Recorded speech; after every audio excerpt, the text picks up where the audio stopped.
Tuwang-tuwa ang mga bibong bata ng It's Showtime na sila Argus, Kulot, Imogen at Jaze sa aktor at host na si Jong Hilario dahil sa magic trick nito sa backstage.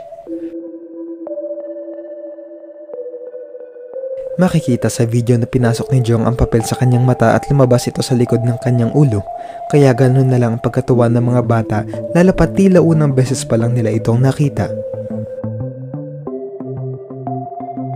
Kitang-kita kung gaano ka-game si Jong na makipagkulitan sa mga bata, kaya naman maging ang iba ay natutuwa sa kanilang bonding.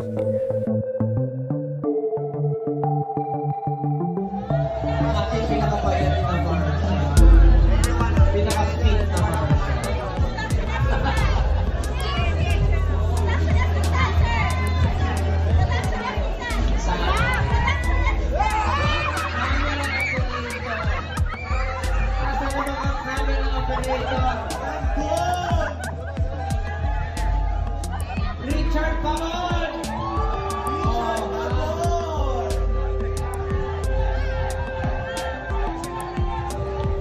Kasama rin natin sa kasabihin.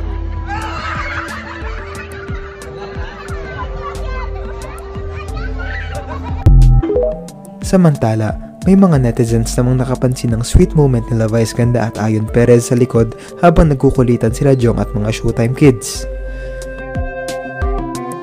Sabi pa nga ng iba, para bang mas dito na tuon ang atensyon nila dahil nag-uumapaw sa kilig at pagmamahal ang trato ng Vice ayon sa isa't isa.